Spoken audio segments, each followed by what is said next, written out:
You must be careful about the words you use, or the words you allow to be used in your house. Words are things. You must be careful. Careful about calling people out of their names, using racial pejoratives and sexual pejoratives and all that ignorance. Don't do that. It's time to talk about it. Pull up a chair and take a seat. We're serving up recipes for life. With Hampton University's Dr. Richard Mason and Dr. Tamara Williams. Welcome to the Sunday Brunch. This is Dr. Tamara Williams. And this is Dr. Richard Mason. And welcome back to the table for another edition of Sunday Brunch with the Good Doctors. How have you been? Good doctors. It's been a hectic, busy week, brother. But if it is not hectic and busy sometimes, we wonder what type of week we are having. Exactly. Well, I tell you, it's just been kind of crazy with the weather. Cold one day and sunny the next, raining, and just a lot going on, all the flooding and everything. So just kind of all over the place.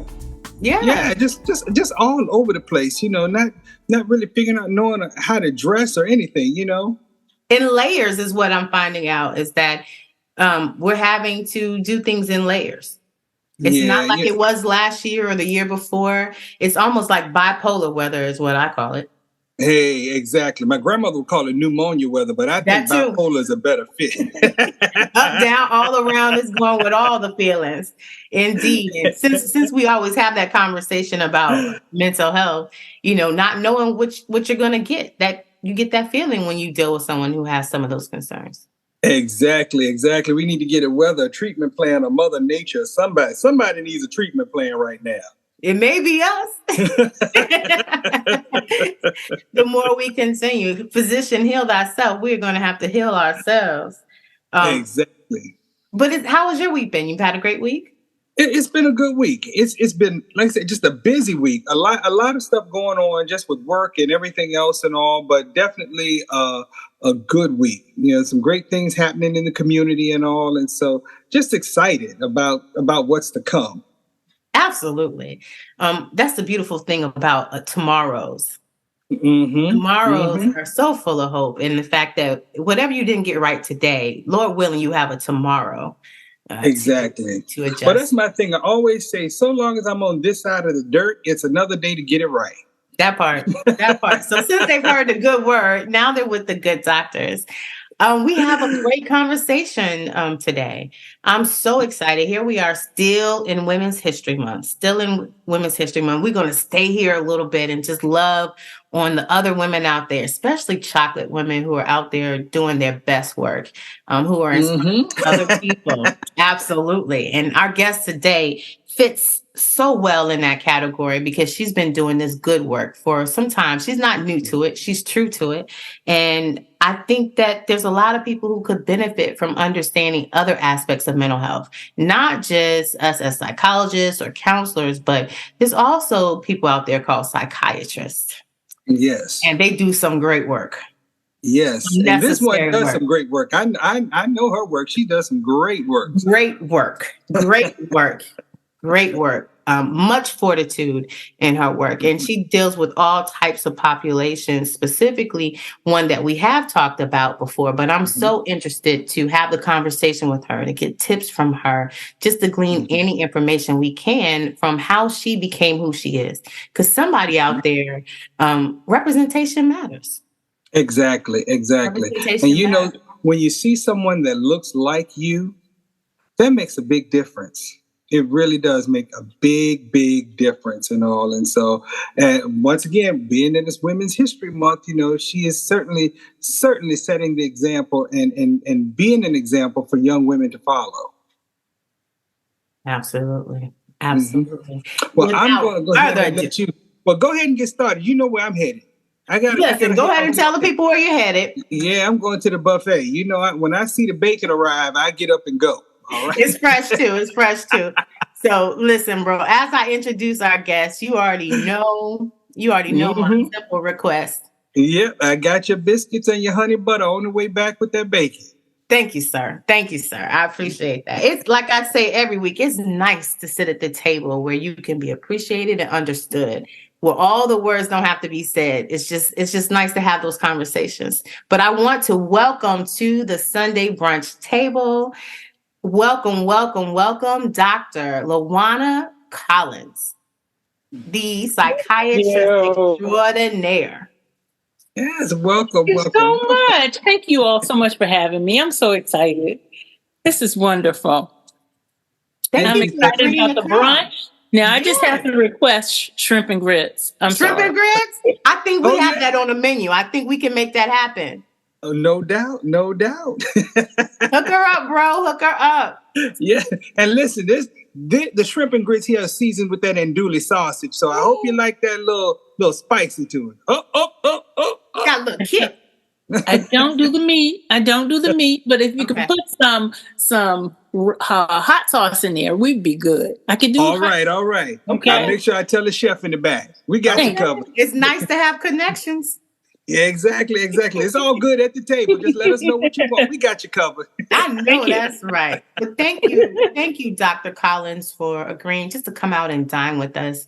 I want to, for those who don't know you, I really would like to start a little bit at the beginning of how did you even get into the field of psychiatry? Like, how did you know that exists? What spoke to you? That's a very interesting question. When I started medical school, I did not want to be a psychiatrist. My objective was to be a neurosurgeon. I wanted to be a surgeon. And that was my calling. I loved the OR. I thought that's where I would end up. But as God would have it, every rotation I did during the course of my third year of medical school, and that's when you do the OBGYN, the surgery, the pediatrics, the internal medicine, all of the subspecialties. I loved going in the OR. I loved sutures and just holding retractors and getting in the bodies and fixing things. So that was the exciting part for me. What was not exciting, or less exciting, I should say, is dealing with the personalities and the egos. There were a lot of people in the field who did not consider these individuals as patients, but considered them more so as procedures. So in that, I felt that there was a loss of identifying with the people. And I also found that no matter what subspecialty I was doing, people wanted to talk to me. They felt drawn to me. I guess my personality, I guess I was easy to talk to. I'm not sure. So I would have to say that even though my objective was to go into neurosurgery, God had something different for me. You had to give the people what they wanted. What they needed. Okay. You thought you had your purpose. Stumbled into it. Yeah, absolutely. And back then, it was really interesting because, as you mentioned, I've been doing this a really long time. So psychiatry has evolved so much since I first entered the field. There have been so many advances. We've learned so much about neurotransmitters and coenzymes and things of that nature. So it's been very different going through this journey over the many, many years that I've been doing it. Definitely a big difference and lots of advancement as well. And you can see that. And I tell you, what I'm starting to see is the stigma of mental health starting to die down just a little bit amongst African Americans. And one of the things I must say, it's certainly because you see more people that look like us going into this field of study. I think it's been multifaceted. I would say definitely because there are more of us in this field, but also because young people have a different perception of receiving mental health treatment than we did when we came along. They're much more receptive to it. There's much more dialogue about it. The stigma that used to be there has definitely lessened. So that's been a really welcome change because years ago, many, many people who needed mental health treatment simply would not even start the conversation They wouldn't come to see a psychiatrist, first of all. They would go to see their family physicians in hopes that whatever needs they had would be met there. It's just a lack of comfort. An increase of people coming to see you with the understanding that they need that type of assistance. Absolutely. Absolutely. And I'm very grateful for that, because we were so underserved in that we didn't seek the help. The help was there, but we just did not, utilize that resource. So when you were in medical school, did you see other brown people who looked like you, who were interested in the same area? Well, yes and no. There were, in my program, in my postgraduate program, there were 2 more African-American females. We were unique. And no matter where because during your residency, you have to go to different facilities to do part of your training, be it child psychiatry or your internal medicine or your neurology or what have you. So they just were not accustomed to seeing us. I'll recall when I was in my 3rd year of residency, I did a portion of my training on the Eastern Shore. Now, like I said, this was years ago, but the interesting thing was my very first day at Nassau Adults Counseling Center on the Eastern Shore, people were lined up to see the Black doctor. Oh, you look like them. You look like them. You can understand. And that's good, because, when you said Eastern Shore, I'm thinking small community, probably not too many people wanted to come out. So that's good to hear that they were actually lined up to see the Black doctor. And excited. Tell me something. Show me something. Teach me something. You get me. I say representation matters. We need more African Americans in the mental health fields in general. We have some, but we need more, because people realize, it's a cultural thing too. Yes. It absolutely is, and that has been my experience. It has been so rewarding being a Black female psychiatrist. I mean, people seek you out. They feel comfortable with you. It's been just amazing to me, and I'm saying, God, you knew way more than I did. I knew that, but it's it just over and over and over reveals itself to me. And it's just been so exciting. I've met some young medical students recently, a couple of whom, Black females, are interested in being psychiatrists. And I've told them, you can do whatever you want in the field, because it's just wide open. So it's going to be a great time for them. And, I've tried to encourage many of us to go into psychiatry, because you can write your ticket. You can have just a multitude of experiences. I've done just about everything there is to do in psychiatry. Tell us about it. Okay. What have you done? What populations have you worked with? Know. I was in private practice for probably about 15 years. And during that time, I admitted patients to 2 hospitals. So I was doing rounds in the morning and then seeing patients in the office in the afternoons. So I did that for a long time. I also have done Department of Aging and Rehabilitation Services. I would do assessments for them. I work with the Department of Defense, the Department of Medical Veterans Affairs. I've done nursing home consultations. I've done assisted living, managed patients in assisted living and memory units. So I've done, you name it, inpatient, outpatient, all of that. So it's been really a good ride, a really good ride for me. You don't regret your decision to move from neurosurgery at all? Not even a little bit.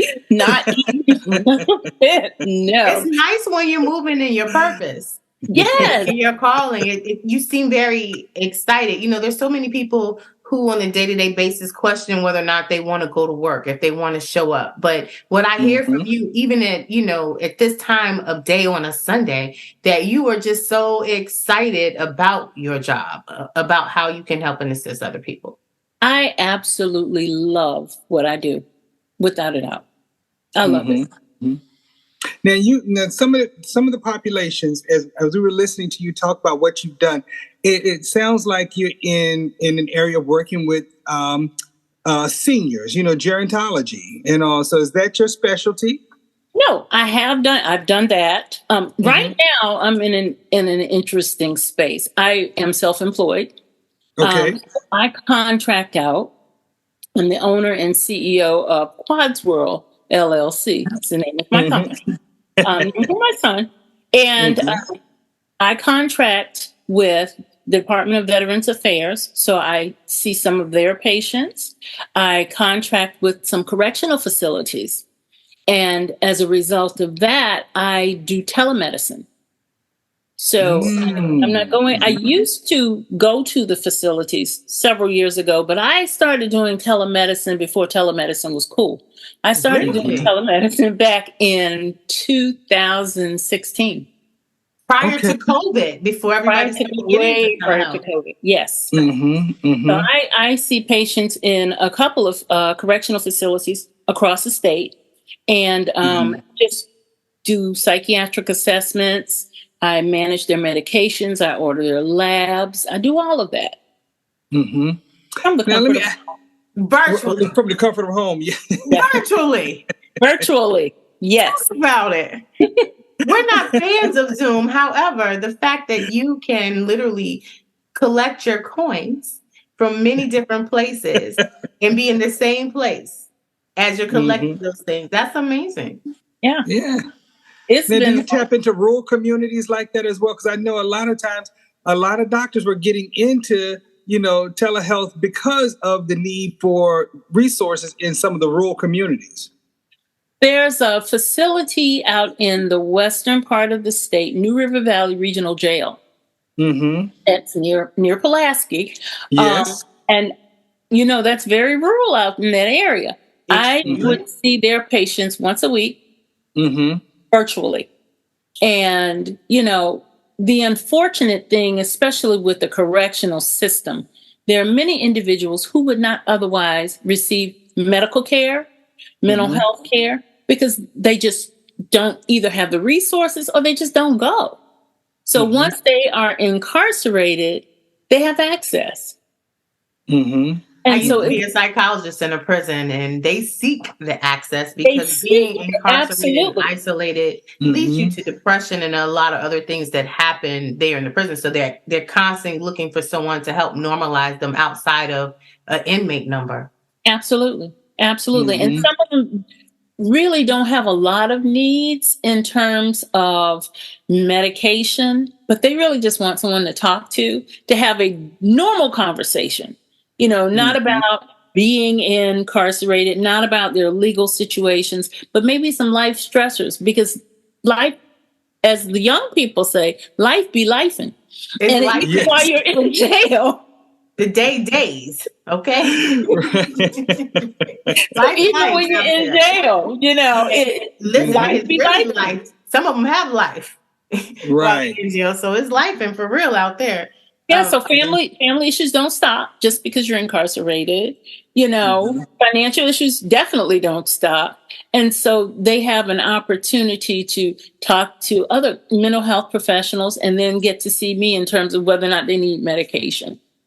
So it's been really rewarding to be able to reach that population. And I've been to jails in Virginia Beach, Chesapeake, Newport News, Suffolk, all of those, as well as, like I said, other parts of the state, Pamunkey, West, New River Valley, all of those different.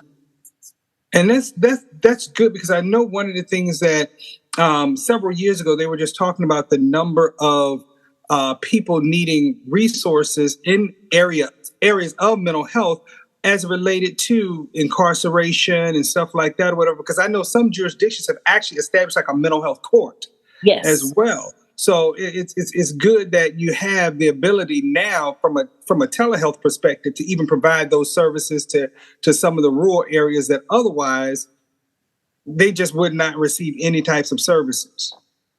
Mental health court has been phenomenal. That, I hope that most jurisdictions are going to go ahead and set those up because that's been so helpful. The other thing that has now come into play, which is really, really nice, is many of the facilities have discharge planners. So these individuals help set people up with finding housing, whether or not they need to apply for Medicaid. I mean, just many things that people need to carry out their lives. Because one big problem that we see over and over and over again is people coming back to jail because they don't have resources and they don't have coping skills and they don't know how to manage life. The recidivism rate is out there because of that.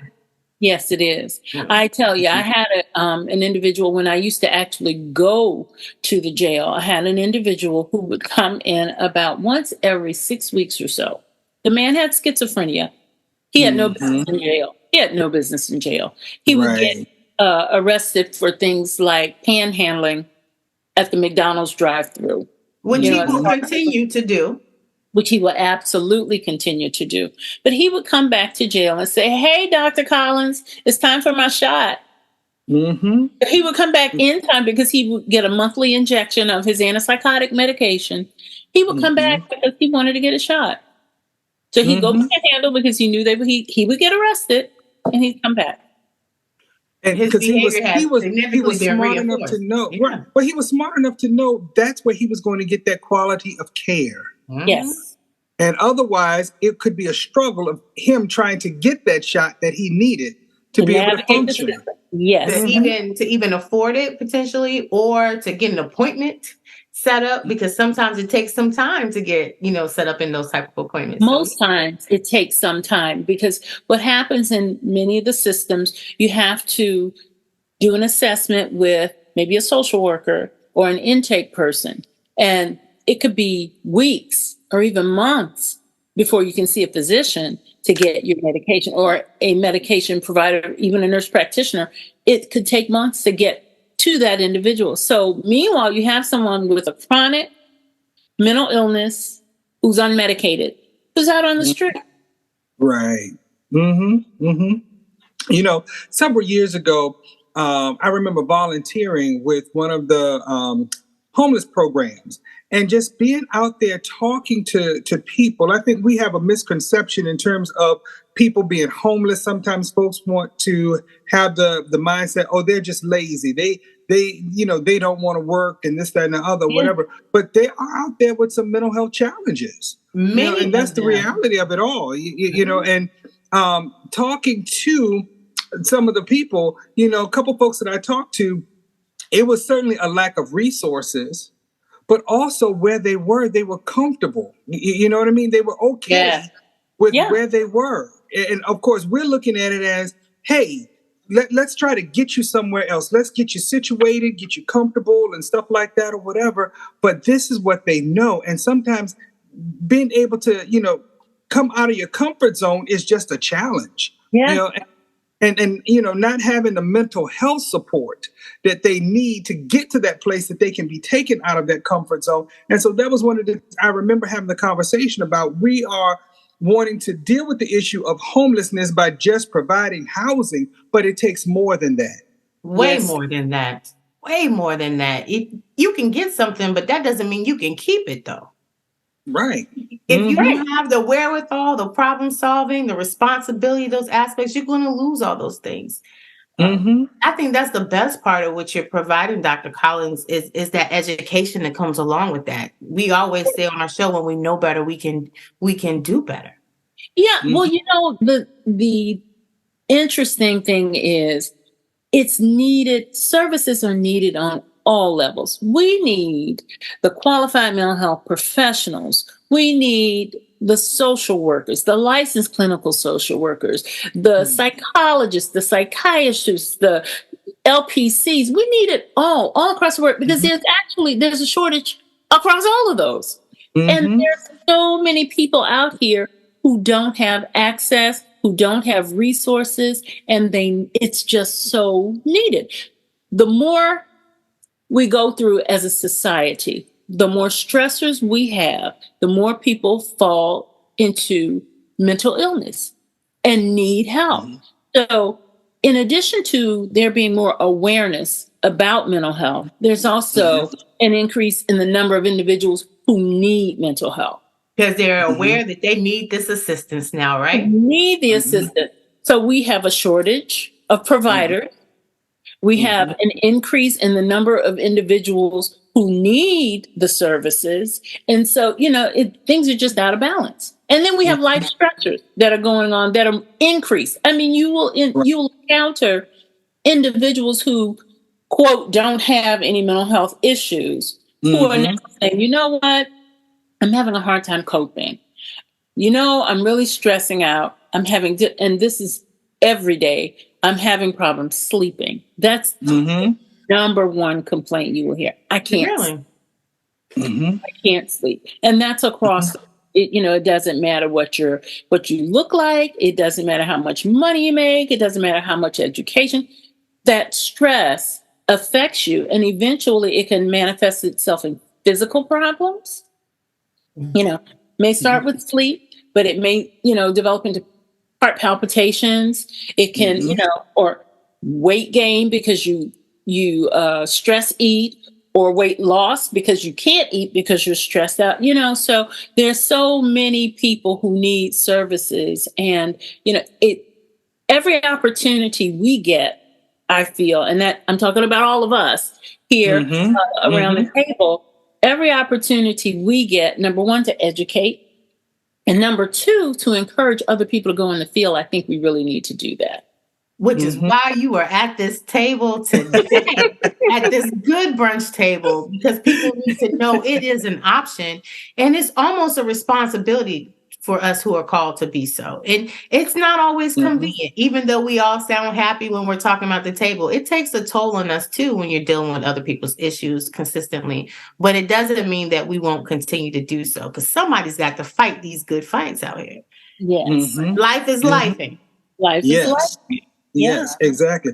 And one of the things you brought up, which, I thought about it, but I really hadn't thought about it, but the Gen Z population and even the millennials, they do look at mental health in a different vein, and like you said, they are the ones seeking out more counseling services, psychiatric services as well. And taking mental health days. Exactly. Yes, they are. Yes. Wellness days. Yes, that self-care is important to them. And it's almost like you said, they're not ashamed to say, look, I'm having a problem. I'm having a meltdown. Yeah. Yes. Whereas we push through. You just push through. And we don't. We just really don't. It took me a long time to learn that sometimes I just have to put myself in timeout. It's a beautiful thing. Sometimes I just have to put myself in timeout. I have to say, okay, no phone, no conversation, no anything. Just relax. Just have quiet. Just have quiet and just a peaceful time. Stop everything. Life will go on without you. You're not the be all and you're not the end all. I promise you, they will replace you. Hello. Yeah. And once you get ready to go back and deal with it, it'll still be there. It's okay. It's okay. Yeah. So you have to give yourself permission to take a break. Yes. I love that. Thank you for sharing that, because we deal with a lot of things with African-American women having this image that we have to hold this cape on, that we cannot have any tiredness or issues or concern, that we can't get burnt out, that we can't really address those issues. And so it's nice to hear someone who's right there at the top of their game sharing with other people that you still need to take care of yourself and that self-care is not selfish. Right. Exactly. Self-care is necessary. Self-care is necessary. I highly encourage it. I say it's mandatory. You cannot pour from an empty vessel, and I can't give you what I don't have. Exactly. Right. Yeah. And it's that's okay one of the to things, check in. Right. But that's one of the things we talk about with our students as well when it comes to working in the helping profession. You have to make sure you're taking care of yourself. Because if you're not taking care of yourself, then you're no good to anyone else. And that's for sure. And the other thing too is it's okay to say I am not okay. That part. Let's let that sit there for a second. It's okay to not be okay. Yeah. The only difference is if you know you need help and you refuse to get help. And It's okay to need the help. Get the help. But to refuse help and to say you don't need the help, and we obviously can see how it's impacting yourself and other people around you. That's more of the issue. And I, again, as a physician, I am constantly concerned with what other health impact we're seeing when you have people with untreated mental health problems. There is an impact. People don't realize that the effect that depression can have on your heart, the fact that depression or any other psychiatric issues can have on, for instance, your blood sugar control, your blood sugar levels, diabetes. Highly impacted by mental health issues. Go ahead. I'm sorry. I have not heard that one before.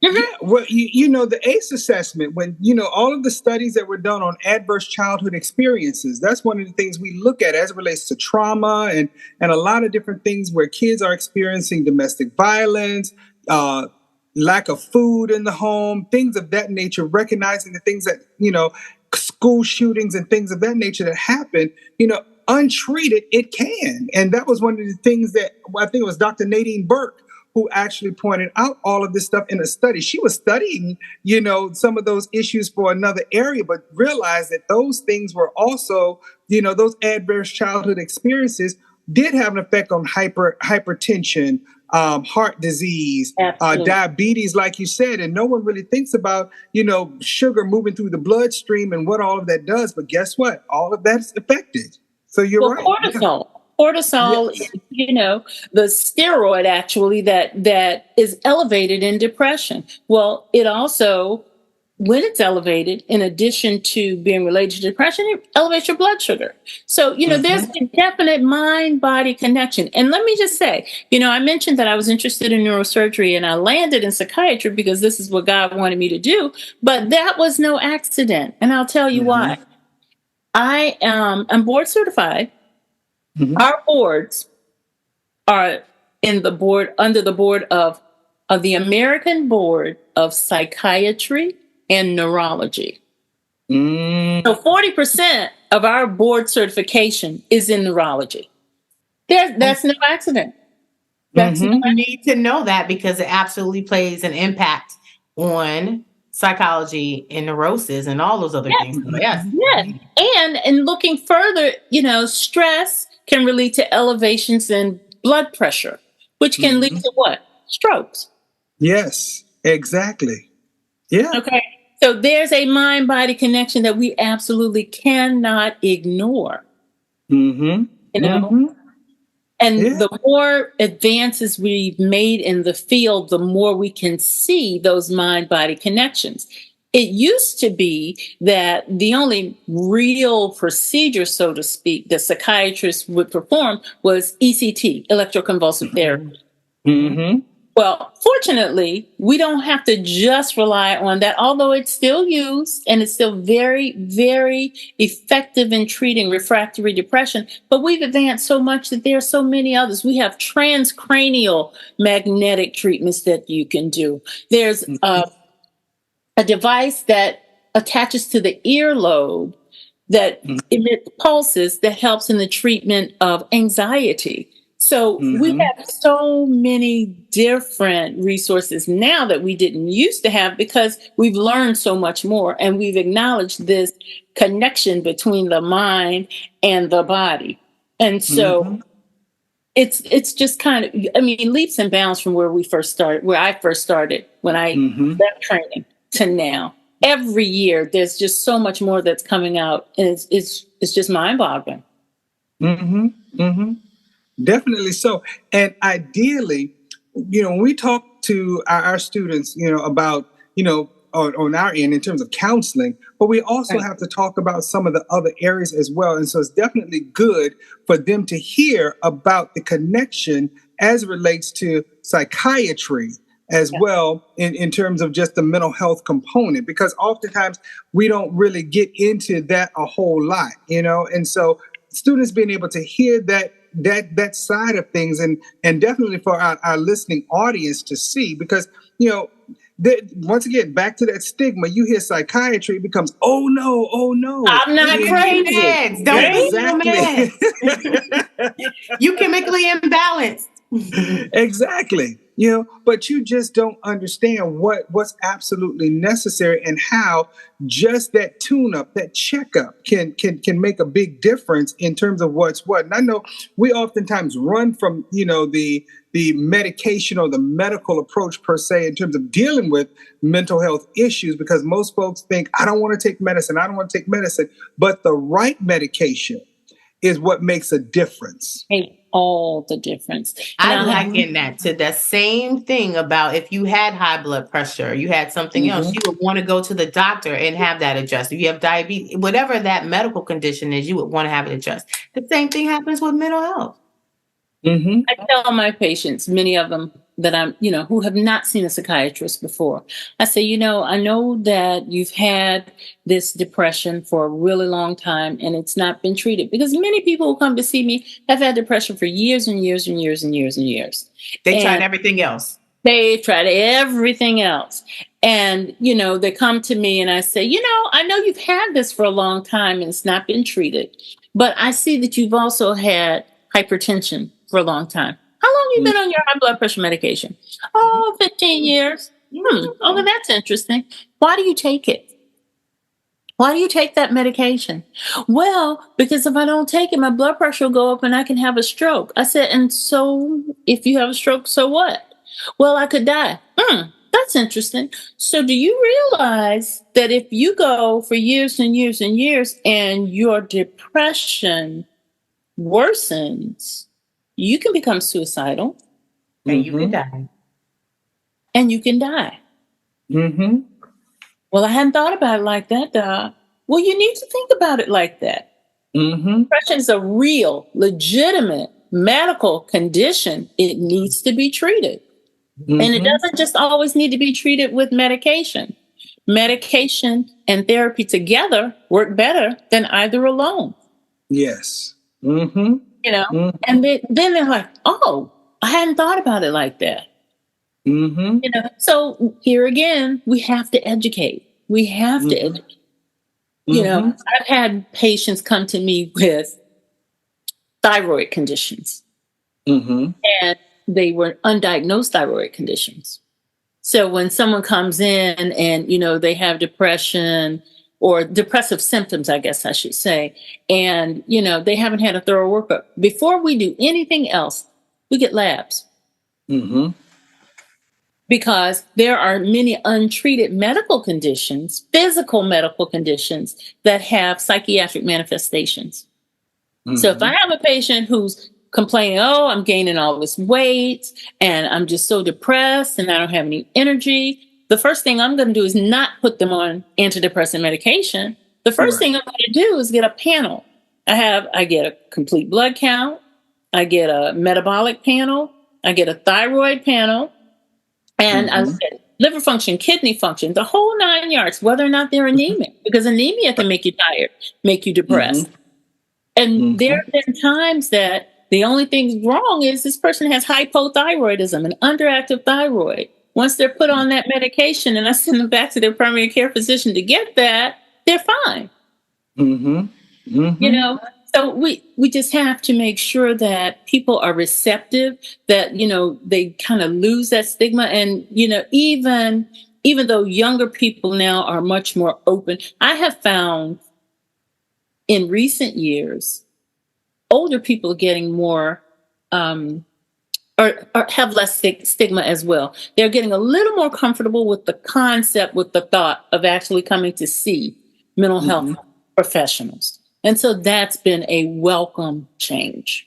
And I tell you, I always say COVID was a blessing and a curse in so many different ways, but especially as it relates to mental health. It created some challenges, but it also opened open the minds of people to say, let me go ahead and get some help, whether it's telehealth services or whatever. And I remember working with a friend of mine to do some telehealth services with some seniors, because what we found is that a lot of our seniors, they were not able to get out like they normally would, and they found themselves just kind of falling into a depression. And so there was some federal dollars that came through and all to work with our seniors. And I typically deal with children and adolescents. I deal with families, but mostly children and adolescents. It was refreshing to really sit and do therapy with some seniors and all. And what it seemed like, they just needed some conversation, you know. A lot of their friends had checked out and checked on. And when you're dealing with those end of life stages, and we didn't know anything about COVID, that was ambiguous to a lot of us. You can imagine the level of stress that people of those ages would experience. They can't see their grandkids, can't see their kids, can't see their families. They already feel isolated. They're starting to get sick. We have never seen this before. You've experienced so many different things in life, but this is not one of them. Never before have we been shut in our homes like that, probably in their generation. So I can imagine that would have been a little fun to see. They became kids all over again. And I'll have to tell you, one of my most rewarding experiences was doing nursing home work. It was just delightful. I have had the pleasure and privilege of being in different settings where I am not just working in a vacuum. It's not just me. I've had the privilege of having other clinicians, psychologists, social workers working as a team, because that's what we really need. Even when I was in private practice, it was a group. So there were other professionals, and we talked back and forth, kind of collaborated and figured out how best to help our patients. So, being a psychiatrist is just one arm of the mental health treatment team, because that's what's needed in most settings. I think that's why places like the Community Services Board is effective. You have many different disciplines in the same house, and you can collaborate and talk back and forth. You have access to each other's notes and things of that nature. When I am at the VA, there's a team. When I was at Langley in DOD, there was a team, and we got to have treatment teams. We got to collaborate. We got to explore and brainstorm and figure out how to do our best for our patients. And so that's why, it's really nice to get to talk to Dr. Mason, who's an LPC, and Dr. Williams, who's a psychologist, because when a bunch of psychiatrists get together, we tend to have the same focus. And it's about the medicine, it's about the physical, it's about, the tests and things like that. But then when you get to talk to other people, they bring in different perspectives. And so it generates conversation, but it also generates more brainstorming, more exploration, and more effectiveness in how to treat our people, our patients.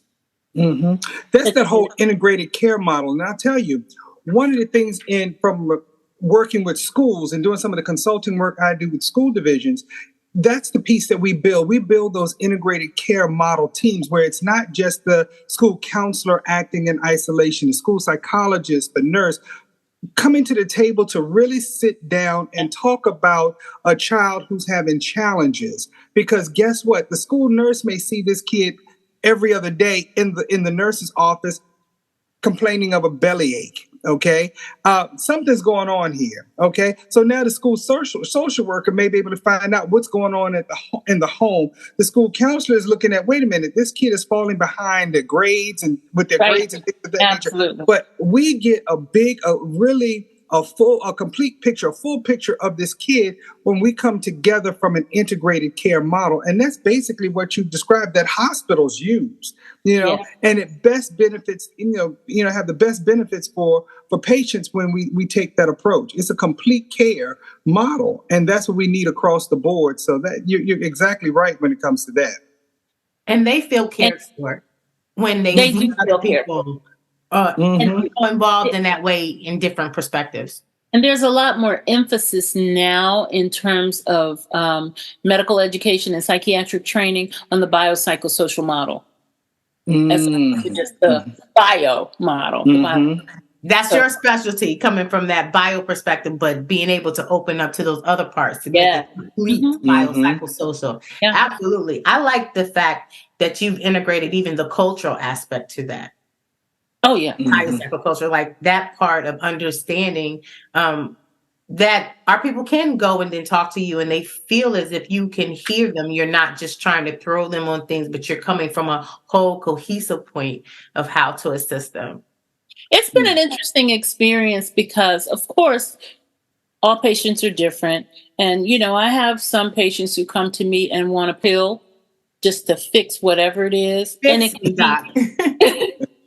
can be just a normal life stressor. No, you don't need a pill for that. You need to just give it time, work through it. It'll be okay. And then on the other hand, I have patients who come to me and say, I don't want any medication. And I'm thinking, okay. You need a little something.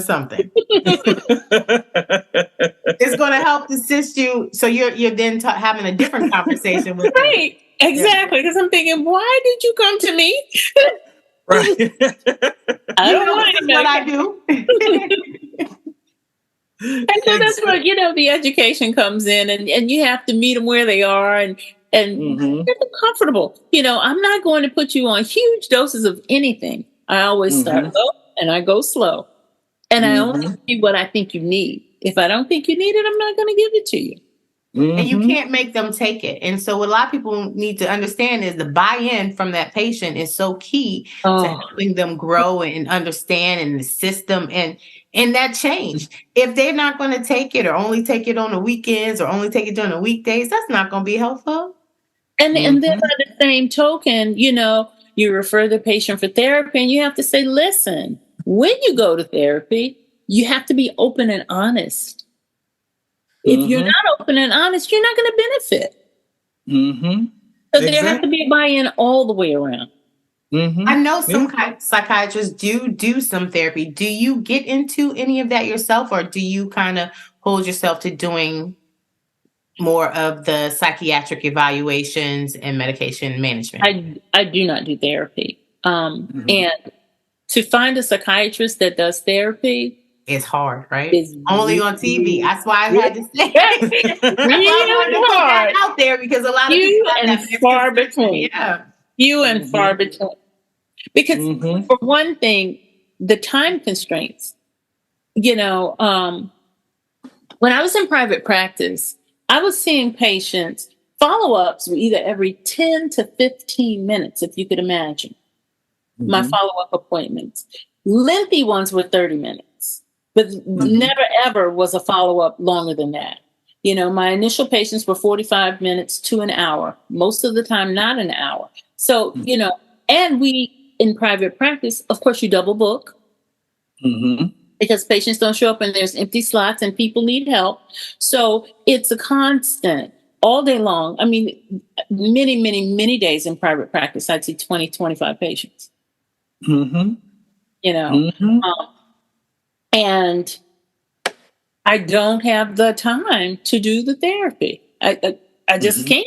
That's why, and more than half. Right. And that's why it was just a blessing to be in a setting where I could refer to a therapist. Yeah. And what I've seen is in some cities, they are setting up some, almost like concierge kinds of practices, where in that practice you may have a general medical practitioner, a family practitioner, a podiatrist, a counselor, a psychiatrist. It's Walmart. Right, a little bit of everybody in those particular practices, so that guess what? Now, whatever you have, you can see someone in that practice, and everyone knows what's going on with you and your situation. It's like, oh, Miss Green, how you doing? You here today for such and such, whatever. Oh, I'm seeing Dr. So-and-so. My gout been acting up, and I'm a little depressed about such and such or whatever. Right. So you're able to see all of that. But what kind of reminds me of years and years and years ago. That was the family physician. Mm-hmm. You go to the family doctor for everything. Everything. Yeah. Everything. Mm-hmm. If your gout's acting up, if your blood pressure's acting up, if you broke your toe, if you had a gynecologic problem, if you were a little depressed, you saw old Dr. Brown or old Dr. Jones, and that person took care of everything. So we got smart and we decided to start bringing all the specialties into one place. You know, it's convenient for the patients, and it's also very beneficial for the clinicians. Because like you said, they have access to all the notes. You don't have to, send the fax, request the records, get the records back, have that downtime. And so that's why these specialty groups are so efficient. Yes. And it definitely works out best for the patient, because guess what? Everyone there, they have, like I said, have access, but they get to know you. You know what I mean? And sometimes your behaviors and stuff like that or whatever, because if you are doing what you're supposed to do now with your primary care physician, they should know you inside out. You know what I mean? Being able to talk to you. And if you're being real with them, they know where you are and what's you and what's not you per se. Right. And so they're able to prescribe the medications or even, develop treatment plans. And if you need to go somewhere, here you go. This is what we can get you to do, and so on and so forth. And that makes a big difference, because you do feel connected. Yes. And you don't feel like, hey, I can't go into the doctor and tell a doctor, hey, I haven't done this, I haven't done that, or whatever, because I know as soon as I go to the doctor, he's looking at me and my blood pressure. It's like, okay, so I know what you're not doing. Right. You've eaten too much bacon in the past 3 months, Leave bacon out of this conversation. Bacon has done nothing to you. We're not discussing bacon today, Dr. Mason. Okay. You've been drinking too much. Let's order Andrew sausage for that matter. Right. Like, look, if you want to talk about either one, make it a turkey. All right. That part we don't have a problem. You can talk about turkeys all day long, but don't leave that pig and that bacon alone. That's all. Listen, but I hear you, brother. That's exactly what's happening. Yeah. But he's able to know if my blood count is off, my blood pressure's up, or anything. He's able to identify or and have real conversation. Because we're talking Women's History Month. Okay, say so. Yeah. We have to give the women the credit too. All right, we taking it. But my PCP happened to be a he. I know that, and I'm not mad that you have that representation. That your primary care physician, you found what works comfortable for you. He's a he. Right. Yeah. And I will say this though. Here's the thing: when women having a female doctor out there, being able to make that connection, because I know sometimes women can't connect to men because, of course, we may not understand certain things and bodily functions and stuff like that or whatever. Versus the relatability to having a female doctor it makes a huge difference. And I'll have to say, I've never sought a female primary care provider, but I've always had one. And I'm grateful for that. I had a patient who was dealing with just some depression and stuff like that or whatever, and then she was also going through had started dealing with menopause and hot flashes and stuff like that or whatever. And having a female doctor, there were some things that she picked up on right away. And was able to help in terms of even maintaining the whole counseling relationship and everything or whatever. So there were some things that having a female doctor that ordinarily, as a man, I wasn't able to pick up. And she went right into, when she was going right into menopause and didn't realize that she was coming in for some other stuff, but her doctor was able to pick up on that stuff right away. And when she came, I was like, Doc, I'm going through menopause, she said, it's coming, she said, my doctor already, she told me this is what's happening, and it really made life a little, different in therapy, because now guess what? I'm not crazy. These things are really happening to my body. It's real. It's real. Yeah. Exactly. Probably summers and winters. Yeah. so it's nice to talk. Yes. Talk to someone who can then relate to that and not think that you're being extreme, but understand exactly where you're coming from. Yeah, makes a big difference. So, but bro, you got to ask her about our tips. We were running out of time. Yeah, that's what I was about to ask. I was about to say, hey, we usually ask our guests to share, one or two nuggets with our people, listening out there as it relates to their subject area, mental health, psychiatry. What would you share with folks who are listening out here today? Well, I think the first thing I would share is it's okay to ask for help. Mm-hmm. Please acknowledge if you need help. It's okay not to be okay, and it's okay to let someone know, which is even more important, that you're not okay. The other thing is this, I've had many people say, I saw somebody years ago and it just wasn't a good fit. You're not going to fit well with everyone.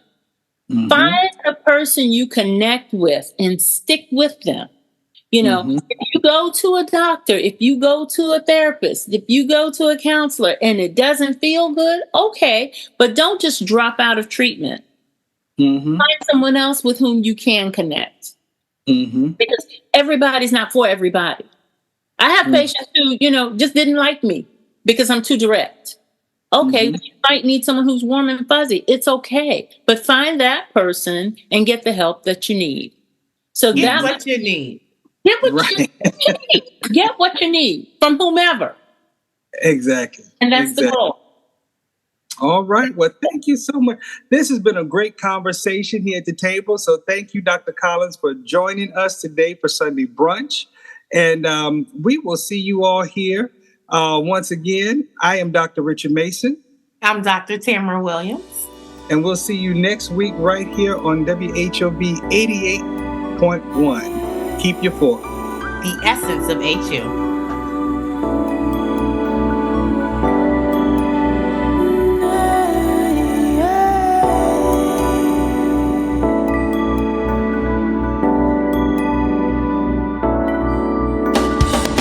Someday we'll be able to measure the power of words. I think they are things. I think they get on the walls. They get in your wallpaper. They get in your rugs, in your upholstery, in your clothes, and finally into you.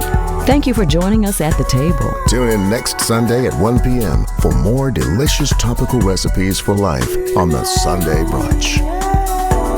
On Smooth 88.1 WHOV.